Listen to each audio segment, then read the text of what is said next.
Bien, bonjour et bienvenue dans ce webinaire qui a pour thème les acheteurs, nouveaux influenceurs. Le webinaire sera présenté par Sandrine Grimbert, consultante et formatrice achat. La présentation durera une vingtaine de minutes et sera suivie par une dizaine de minutes pour répondre à vos éventuelles questions.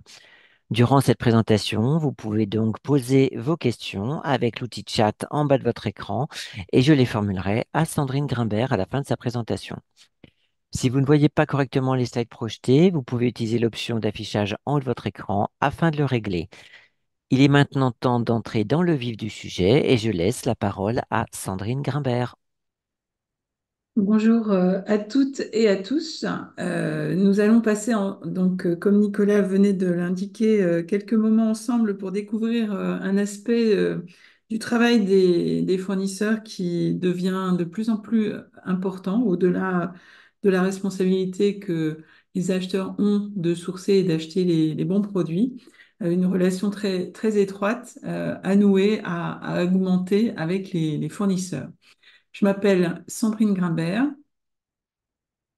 Je suis consultante et formatrice. Vous avez ici mes coordonnées pour me retrouver sur LinkedIn où vous pouvez faire plus ample connaissance avec mes communications. J'ai passé une première partie de mon cursus professionnel à être acheteuse dans l'industrie et notamment dans l'industrie automobile. Et depuis 2006, je me concentre au service des entreprises à développer leurs approches d'achat durable. J'ai par exemple contribué, écrit le premier livre des 100 questions sur les achats durables que AFNOR avait publié en 2010. Donc c'est l'histoire des achats durables est une longue histoire déjà de mon côté. Au programme aujourd'hui, on va passer sur trois points. On va découvrir déjà, en passant rapidement, mais on va rappeler un peu de contexte, hein. Pourquoi ce sujet de la gestion des fournisseurs devient de plus en plus important? On va voir l'importance ne va pas s'arrêter là.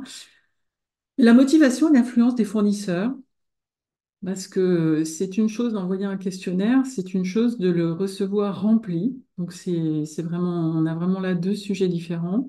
Et puis quelques inspirations pour l'implémentation au quotidien de cette influence grandissante que vous devrez développer auprès des fournisseurs. Donc, premier point de contexte et des enjeux, il ne vous a pas échappé que de nombreuses directives sont arrivées dans la vie des entreprises européennes. Euh, Petite parenthèse, CSRD, CS3D, donc montre un chemin vraiment d'excellence concernant les engagements environnementaux et sociaux. Les États-Unis ne sont pas en reste, hein, parce que si vous travaillez déjà pour des sociétés ou dans des sociétés américaines, vous voyez que la SEC américaine se met dans les pas exactement aussi de la CSRD. Donc CSRD, Corporate Sustainability Reporting Directive, CS3D, donc Corporate Sustainability Due Diligence Directive. Donc une directive européenne, c'est une directive donc, qui a été votée par le Parlement européen et qui doit être transcrite ensuite par les pays dans leurs lois. C'est déjà le cas donc, par rapport à la CSRD en France. Ça a été un des premiers pays à transformer, mais elle était déjà très en avance, cette directive. La CS3D vient tout juste d'être votée. Elle est toute récente. Elle a été votée en 2024. Cette CS3D, donc ici à l'écran CSDD, euh, se met dans les pas de la CSRD pour pousser les entreprises à expliquer ce qu'elles vont faire concernant la vigilance qu'elles vont apporter aux chaînes d'approvisionnement. Bah, vous êtes déjà tout de suite à fond dans votre responsabilité, puisque qui dit chaîne d'approvisionnement dit chaîne supply chain et achat. Et donc là, vous êtes tout droit euh, j'allais dire visés, mais vous êtes tout droit concernés par ces deux grandes directives qui sont extrêmement intéressantes, importantes et qui marquent vraiment une ambition importante de la part de l'Union européenne concernant les droits de l'homme et les impacts sur l'environnement. Euh, Vous êtes sûrement aussi très concerné par la neutralité carbone, peu importe les engagements, que vous soyez obligé de faire un bilan carbone ou que vous ayez volontairement décidé de le faire de façon différente. Là, j'ai mis à l'écran, par exemple, des engagements possibles qui peuvent être à travers un SBTI ou une déclaration au CDP ou une trajectoire net zéro ou neutralité carbone. Quoi qu'il en soit, vous êtes concerné directement par le scope 3, qui représente euh, toutes les émissions qui sont en amont d'une activité d'entreprise et donc effectivement qui sont extrêmement et très étroitement liées à la supply chain également. Juste petit rappel, donc si vous n'avez pas été encore très impliqué par le scope 3, donc le scope 3, c'est tout ce qui concerne pas directement les émissions d'une entreprise, par exemple, qui sont son site ou ses transports. Donc, vous voyez ici à l'écran l'achat des services, l'achat aussi des transports, l'achat aussi à travers la gestion des déchets ou l'achat à travers la location de bureaux. Donc, un énorme sujet. Probablement qui vous occupe déjà beaucoup, qui veut dire aussi de nouvelles données à collecter. Aujourd'hui, on est dans des engagements volontaires, même s'ils se précisent et s'ils deviennent de plus en plus forts et obligatoires pour les très grandes entreprises. Pour la majeure partie des entreprises, c'est-à-dire les PME et les TPE, on reste sur des engagements volontaires. Et il faut réussir à les mobiliser pour qu'ils puissent vous produire et vous donner des données. Et bien au-delà du rang 1, si le rang 1 vous est familier. Donc effectivement, si on résume, CSRD, CS3D, émissions carbone. Et puis, ajoutons une dernière petite case qui est également de plus en plus de clients qui poussent l'évaluation de leurs fournisseurs sur des plateformes. J'en ai mis trois. Il y en a une qui est extrêmement connue, Ecovadis. Une un peu plus nouvelle qui s'appelle Scoring et qui concernerait plutôt les entreprises du négoce. Et puis une suédoise qui s'appelle World Favor qui a un modèle économique un peu différent de celui d'Ecovadis.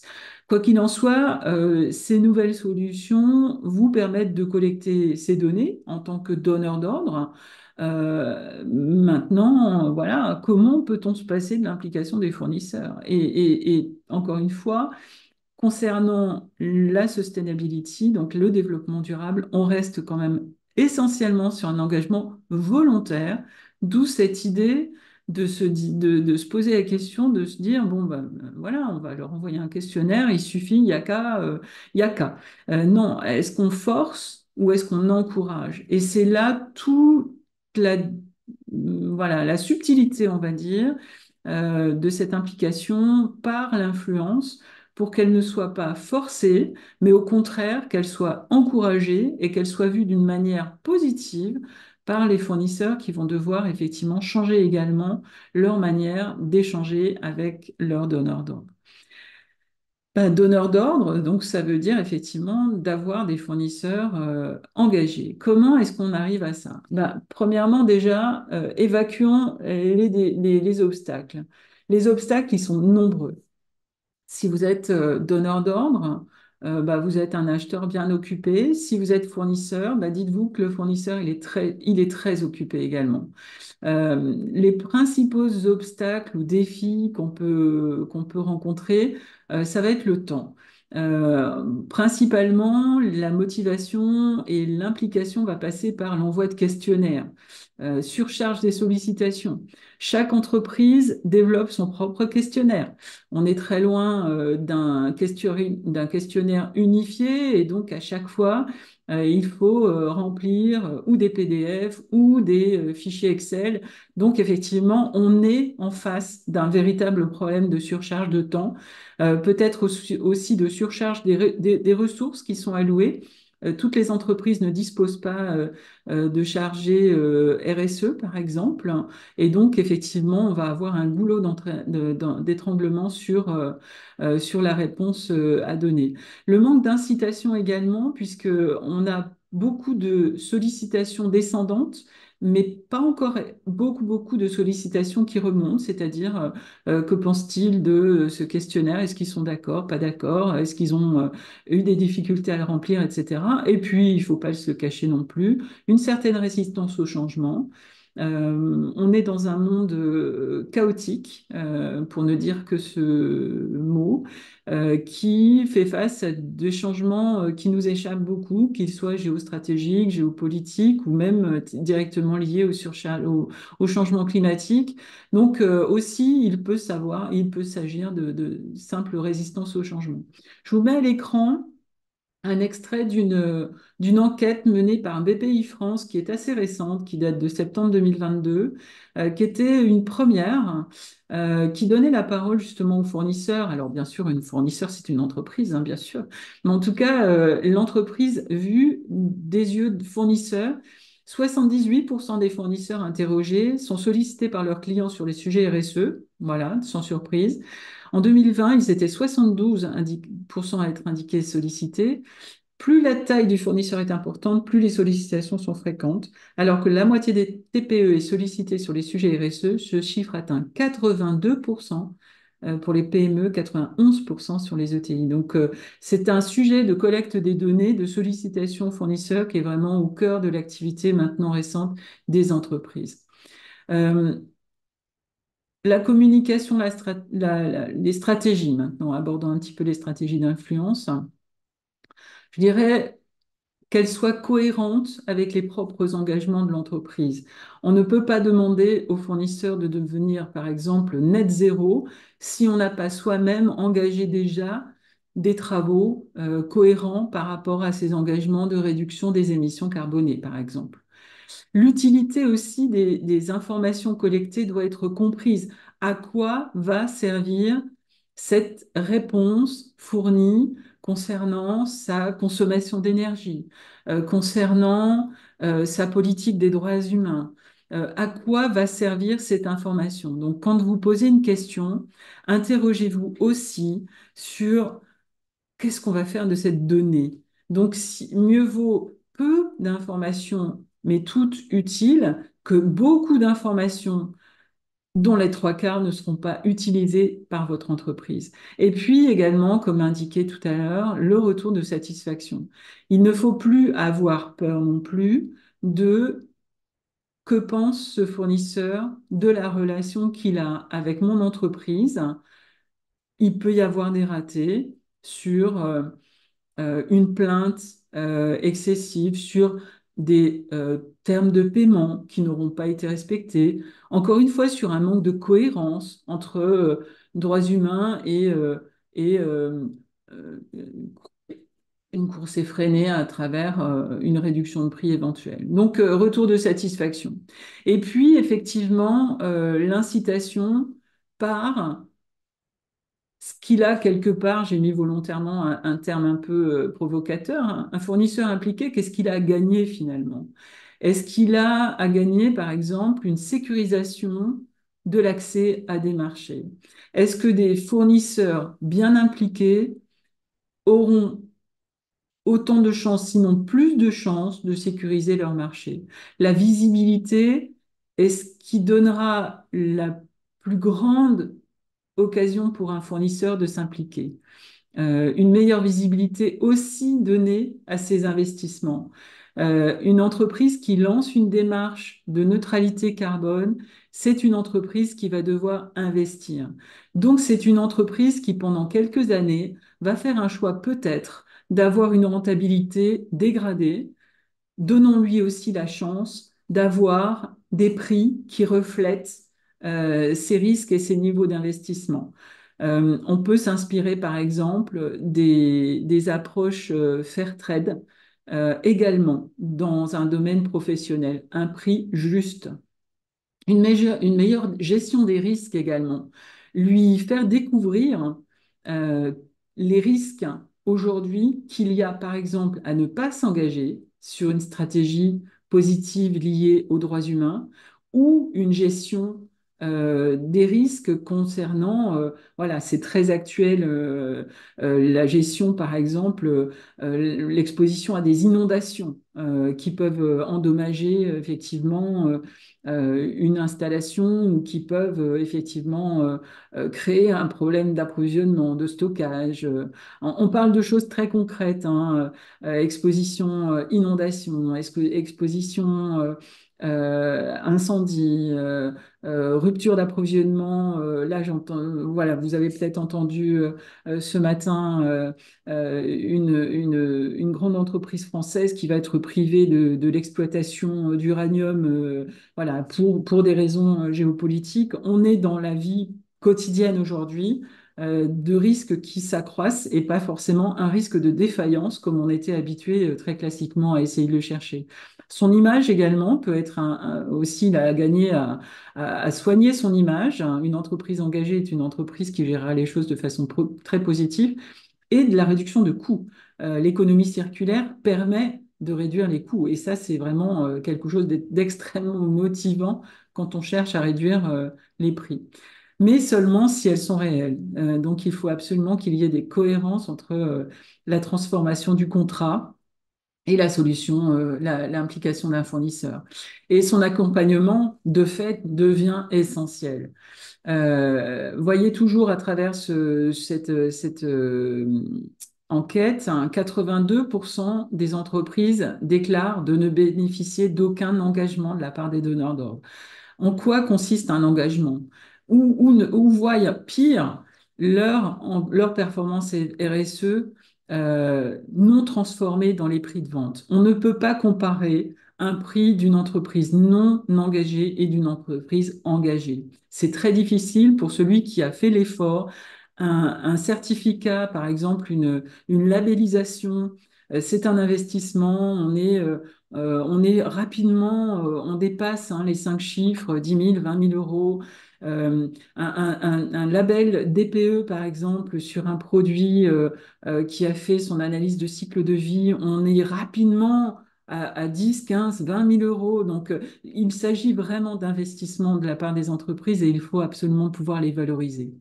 Euh, Vous pouvez également le faire de façon très simple, hein, proposer une conférence, un webinaire, si vous disposez de e-learning, les ouvrir à vos fournisseurs pour qu'ils commencent à découvrir aussi les sujets s'ils ne les connaissent pas. Et encore une fois, n'hésitez pas à faire grandir leurs connaissances à travers vos informations. L'implication au quotidien, j'ai mis volontairement deux exemples un peu emblématiques, mais qui sont quand même des exemples d'école. Patagonia, qui est une entreprise américaine qui collabore étroitement avec ses fournisseurs euh, et qui n'hésite pas à s'engager sur des partenariats à long terme. Long terme, c'est pas 6 mois. Long terme, c'est 3 ans, 4 ans, 5 ans, pour pouvoir effectivement les aider à stabiliser et à investir. Et puis Schneider Electric, multinationale française, qui également intègre, elle, directement des critères de durabilité dans ses chaînes d'approvisionnement à travers ses appels d'offres. Donc en fait, on arrive à traduire de façon claire, par exemple, 15% le poids de l'engagement dans la décision finale d'un acheteur. 5%, 3%, ça ne sert pas à grand-chose. 15%, là, sur le poids du prix et le poids du critère de durabilité, on arrive à commencer à peser. L'exercice d'influence, c'est un exercice qui est très bien décrit dans l'ISO 20400, que vous connaissez peut-être, qu'il décrit sur l'exercice d'influence à travers sa sphère d'influence. Et sa sphère d'influence est très bien décrite. Elle est également très concrète, les termes du contrat, les volumes de vente, un prix équitable, des sanctions également pour les fournisseurs qui ne respectent pas leurs propres engagements. On a de multiples façons de pouvoir exercer une influence. Elle peut être coercitive par les sanctions, mais elle peut être suffisamment motivante à travers des aspirations, à travers tout ce que je viens de vous décrire précédemment. Effectivement, on voit que votre rôle d'acheteur, le rôle des achats devient central. On parle souvent de compliance, hein, de respect des procédures. Voilà, devenez influenceur. Massifiez, soyez précis dans votre sourcing, quitte à démassifier, hein. Voilà, un sourcing précis, la transformation d'un besoin en contrat. On n'hésite plus à questionner les besoins internes de son entreprise pour qu'ils correspondent à un sourcing précis, nous permettant d'avoir une influence correcte. Et arrivons au terme de ces 20 minutes qui passent très très vite. Voilà, en quelques mots, euh, l'adoption d'une approche proactive, motivant vos fournisseurs. On parle de gestion de fournisseurs. Aujourd'hui, de plus en plus, alors qu'auparavant, on parlait de gestion des achats. La compréhension du contexte et des enjeux, j'ai laissé trois points hein, clés à mes yeux. La motivation et l'influence positive, et puis l'implémentation des actives qui vous permettra également d'en tirer des bénéfices clairs, la réduction des coûts à long terme, la réputation directe de la réputation de votre marque, de votre entreprise, et puis aussi leur garantir à eux d'accéder à de nouveaux marchés, également à vous d'accéder à de nouveaux marchés par une supply chain de très bonne réputation et de très haut niveau. Merci en tout cas de votre attention jusqu'à je suis prête à répondre à toutes vos questions. Merci, merci beaucoup Sandrine, merci pour ces explications et ce sujet très intéressant en fait, hein. On s'excuse parce qu'effectivement, peut-être que vous avez eu un petit problème d'affichage sur les slides, mais rassurez-vous, donc le support et l'enregistrement seront donc disponibles dans la journée sur parcourscroisé.com. Alors, je vous encourage effectivement à profiter de la présence de Sandrine pour poser vos questions donc via le chat. Et puis, en attendant, donc moi, Sandrine, j'ai une petite question. C'est tout simplement, mes fournisseurs, par exemple, ne sont pas très avancés sur les sujets de carbone. Comment les impliquer? Euh, Comment les impliquer en leur... moi, je crois beaucoup dans l'information descendante. Donc, il ne faut pas hésiter à partager les propres informations dont on dispose, et elles sont très nombreuses. On peut très simplement leur réexpliquer pourquoi c'est important. Et la littérature ne manque pas. Les liens, par exemple, effectivement, en quoi mes émissions vont concerner mon client c'est de vraiment bien réexpliquer le principe du périmètre qui s'élargit et qui englobe aujourd'hui les activités de nos propres sous-traitants. Donc c'est principalement pour moi par de la communication descendante. Euh, Peut-être pourquoi pas leur donner accès à des e-learning. De nombreux e-learning sont gratuits, hein, il faut quand même le répéter. L'ADEME, à travers sa base carbone, propose des e-learning, des MOOC qui sont gratuits. Si vous n'êtes pas engagé sur le bilan carbone, mais plutôt sur une stratégie GHG protocole, GHG protocole propose aussi gratuitement des e-learning qui sont ouverts à tous. Donc, n'hésitez pas à faire quelques résumés et à réexpliquer l'importance des émissions carbonées aujourd'hui dans le contexte du changement climatique et des engagements des entreprises. Eh bien, merci beaucoup. Alors, on a une question générale, en fait, hein. Donc, s'il y avait une chose à retenir de votre intervention, Sandrine, quelle est-elle? Alors, ça va être un petit peu... Parce qu'il y a des tonnes de choses à retenir, mais s'il y en avait qu'une seule, laquelle serait-elle? Je dirais, c'est vraiment une nouvelle posture et une nouvelle motivation du travail des acheteurs. Et je dirais, je découvre ce métier, je n'arrête pas de redécouvrir ce métier quand on regarde ces implications de recherche, de réduction des coûts. La réduction des coûts, moi je dirais réduction des coûts encore une fois, parce que ça reste une des premières objectifs, un des premiers objectifs des organisations des achats. Il faut quand même bien avouer qu'on en a fait un peu le tour hein, de la réduction des prix. Je dirais que c'est une nouvelle façon de pouvoir réorienter une stratégie de réduction des coûts par une meilleure implication de ses fournisseurs en les motivant sur un programme d'économie circulaire qui soit une, une meilleure utilisation des ressources, la récupération des emballages, une meilleure réflexion et du coup très égoïstement nous aider à contribuer à réduire nos coûts. Très bien, Sandrine. Alors, n'hésitez pas hein, à intervenir via le chat. Et j'ai une deuxième question. Donc, comment encourager donc les petits fournisseurs qui ont peut-être moins de ressources à se conformer aux exigences de durabilité? En étant très près. Alors, oui, merci de cette question. Elle est très intéressante parce que les petits fournisseurs seront ceux qui seront le plus difficiles ou les plus. Et sans doute ceux qui seront les plus impliqués sans savoir qu'ils sont impliqués. Enfin, par exemple, soyez précis avec vos exigences. Et là, on peut parler d'exigences. Par exemple, si vous envoyez un questionnaire de 30 pages ou de 40 questions à vos petits fournisseurs, soyez plus précis. Par exemple, quelle a été votre consommation d'énergie l'année dernière, en 2023?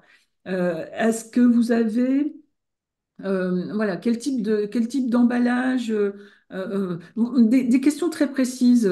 Est-ce qu'il vous semble possible de retirer les surplastiques des produits que vous nous livrez, par exemple? Bah là, ils vont dire, bah, oui, pourquoi pas, c'est pas si compliqué.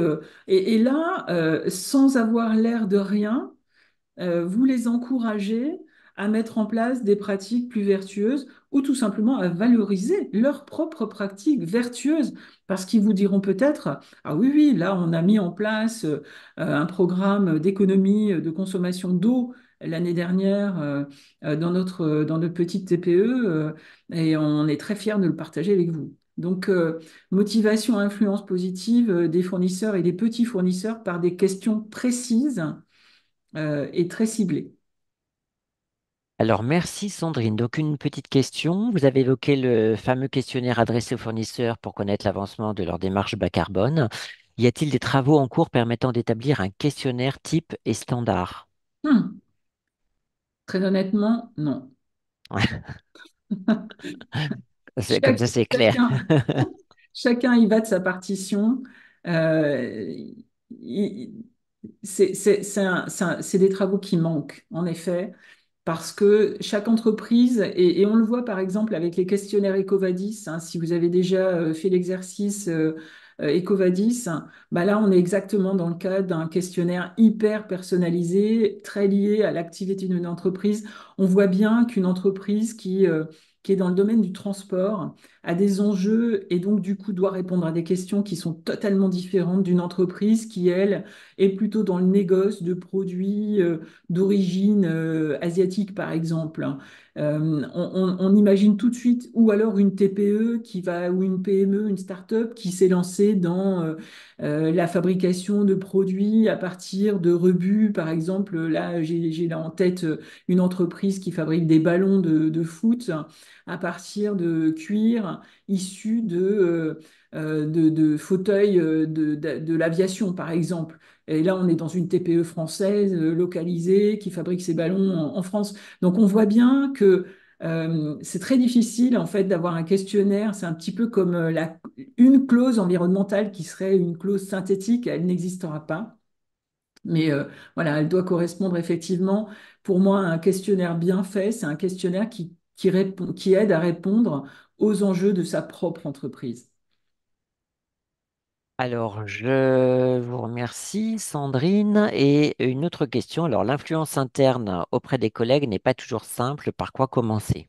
Ouais, bah par quoi vous commencez, effectivement, ça c'est sûrement c'est compliqué avec les fournisseurs, avec les collègues, et je pense tout de suite au service informatique, juste pour info, voilà, qui se disent, mais comment ça?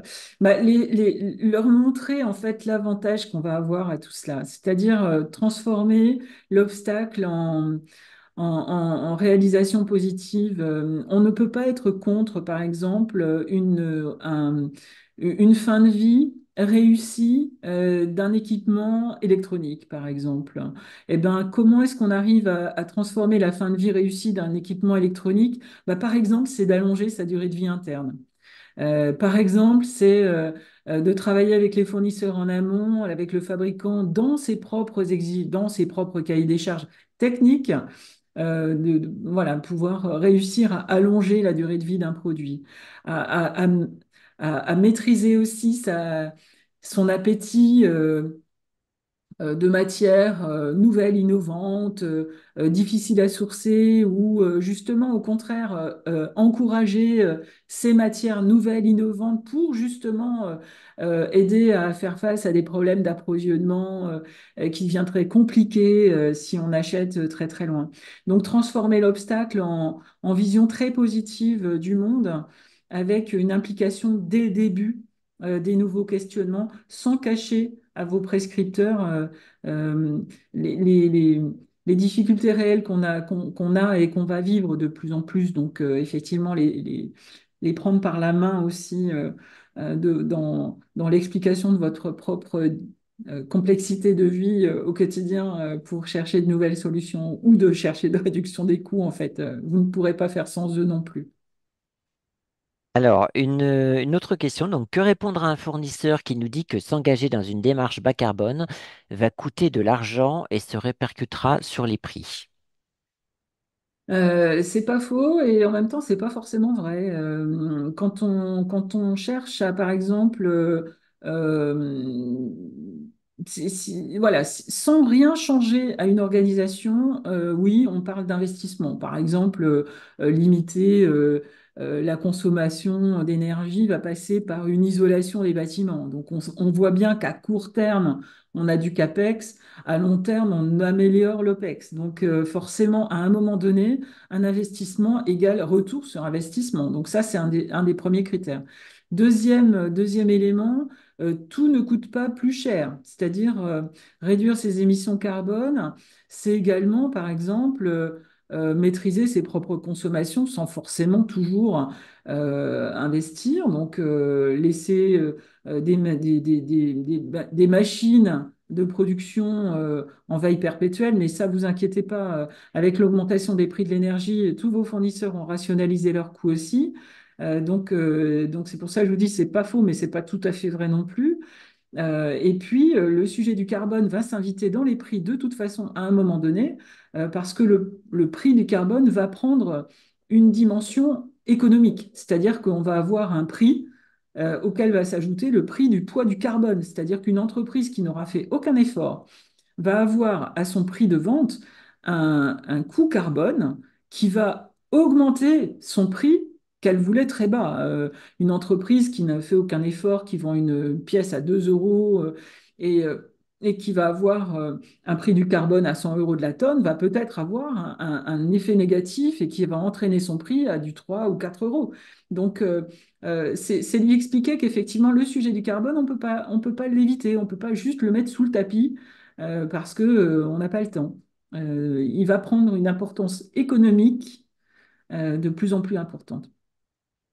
Alors, on va passer à une dernière question. Donc, comment ne pas pénaliser les petits fournisseurs par l'ajout de critères RSE dans les évaluations d'offres, tout en ayant des critères équitables pour tous?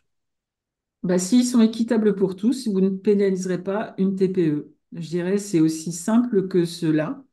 Euh, un critère non équitable, par exemple, ce serait d'imposer un produit labellisé.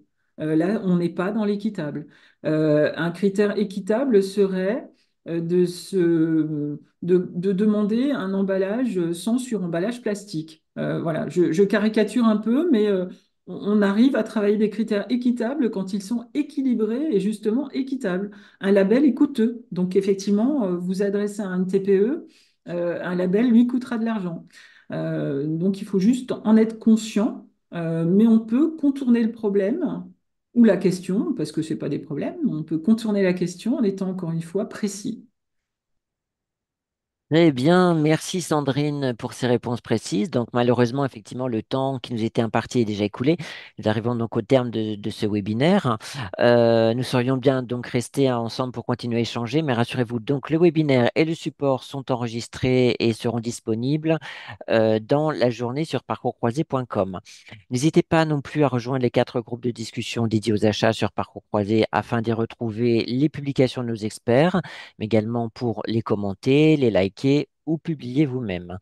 Je vous remercie encore d'avoir suivi ce webinaire et je remercie Sandrine Grimbert pour sa présentation. Et je vous dis donc à bientôt et n'oubliez pas, les échanges se poursuivent sur parcourscroisé.com. Merci à vous tous et merci beaucoup, Nicolas.